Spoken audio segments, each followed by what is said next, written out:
എല്ലാ ഭക്തജനങ്ങൾക്കും കതിർവേൽ മുരുകൻ യൂട്യൂബ് ചാനലിലേക്ക് ഒരിക്കൽ കൂടി സ്വാഗതം. അപ്പോൾ എൻ്റെ ചാനൽ ആദ്യമായിട്ട് കാണുന്ന ഭക്തജനങ്ങൾ ചാനൽ ഒന്ന് സബ് ചെയ്യുക.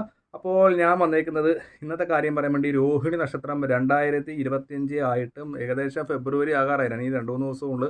അപ്പം ഈ ജനുവരി മാസമായിട്ടും രോഹിണി നക്ഷത്രക്കാർക്ക് ഇതേപോലെ ഉയർച്ചയിലെത്താൻ പറ്റിയില്ല. സാമ്പത്തികപരമായിട്ട് നേട്ടങ്ങൾ നടന്നില്ലേ. അതേപോലെ തന്നെ 2025 ഞാൻ അതിൻ്റെ കുറച്ച് കാര്യങ്ങൾ പറഞ്ഞു തന്നായിരുന്നു. അതായത് ഒരു വർഷത്തെ ഫലങ്ങളും കാര്യങ്ങളും.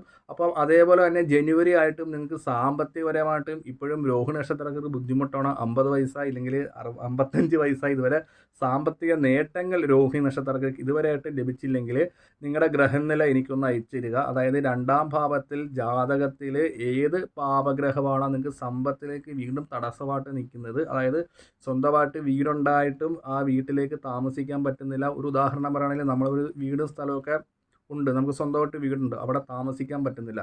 അപ്പോൾ നമ്മൾ വീട്ടിലേക്ക് സാമ്പത്തികം വരുമ്പം അത് അനാവശ്യമായ വേറുള്ള കാര്യത്തിലേക്കൊക്കെ നമുക്ക് ചിലവായി പോകുന്നു.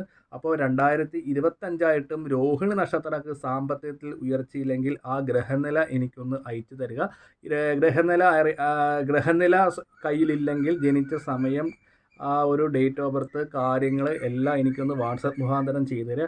അപ്പോൾ എന്നിട്ടും ഞാനത് നോക്കട്ടെ എന്തുകൊണ്ടാണ് നിങ്ങൾക്ക് ഇത്രയും ഇത് 2025 ജാനുവരി ആയിട്ടും സാമ്പത്തിക നഷ്ടങ്ങൾ തുടരുന്ന. അതായത് കുടുംബപരമായ ദോഷങ്ങളുണ്ടോ, സർപ്പദോഷങ്ങളുണ്ടോ, അതായത് ശത്രുദോഷങ്ങളുണ്ടോ, പിന്നെ എന്തുകൊണ്ടാണ് രോഹിണി നക്ഷത്രക്കാരുടെ ജീവിതത്തിൽ സാമ്പത്തിക നഷ്ടങ്ങൾ ഇപ്പോഴും വരാം. അതായത് ജോലിയുണ്ട് അവർക്ക്, രോഹിണി നക്ഷത്രക്കാർക്ക് ഇപ്പോൾ നിലവിൽ ജോലികളും കാര്യങ്ങളൊക്കെ ഉണ്ടെന്ന് വെക്കുക, എന്നാലും സാമ്പത്തിക നഷ്ടങ്ങളുണ്ട്, ഒന്നും എത്തിപ്പെടാൻ പറ്റുന്നില്ല. വിവാഹ തടസ്സം, ശത്രുദോഷങ്ങൾ, അങ്ങനെ പല വിധത്തിലുള്ള പ്രശ്നങ്ങളായിട്ട് ഈ രോഹിണി നക്ഷത്രക്കാർ ഇപ്പോഴും ഉണ്ട്.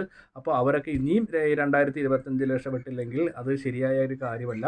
അപ്പോൾ എന്തെങ്കിലും തടസ്സങ്ങളോ കാര്യങ്ങളോ രോഹിണി നക്ഷത്രക്കാർക്കുണ്ടെങ്കിൽ ഇത് വാട്സപ്പ് നമ്പറാണ്.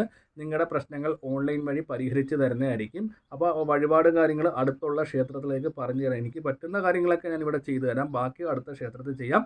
പിന്നെ രോഹിണി നക്ഷത്രക്കാരോട് എനിക്ക് പറയാനുള്ള കാര്യങ്ങൾ, നമ്മൾ ജോലിക്ക് പോകാതെ നമ്മൾ പൈസ വരുത്തില്ല. പിന്നെ നിങ്ങൾക്ക് എന്തെങ്കിലും അസുഖങ്ങളോ കാര്യങ്ങളൊക്കെ ഉണ്ടെങ്കിൽ നമ്മൾ ഡോക്ടറെ കാണിക്കുക. അല്ലാതെ മരുന്നിന് പോകാതെ നമ്മൾ പൂജാതി കാര്യങ്ങളുടെ അസുഖങ്ങൾ മാറില്ല. നമുക്ക് രണ്ടും വേണം.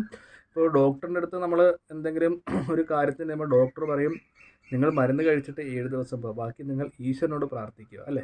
അപ്പോൾ പ്രാർത്ഥന ഇതും വേണം, അല്ലേ? അപ്പോൾ നമ്മൾ കർമ്മം ചെയ്യുക രോഹിണി നക്ഷത്രക്കാർ. അപ്പോൾ തടസ്സങ്ങളോ കാര്യങ്ങളോ വീണ്ടും 2025 രോഹിണി നക്ഷത്രക്കാർക്ക് മുന്നോട്ട് പോകാൻ പറ്റിയില്ലെങ്കിൽ ഈ ഒരു നമ്പറിൽ വിളിക്കുക. നിങ്ങളുടെ പ്രശ്നങ്ങൾക്ക് തീർച്ചയായിട്ടും പരിഹാര കാര്യങ്ങൾ ചെയ്തു തരുന്നതായിരിക്കും.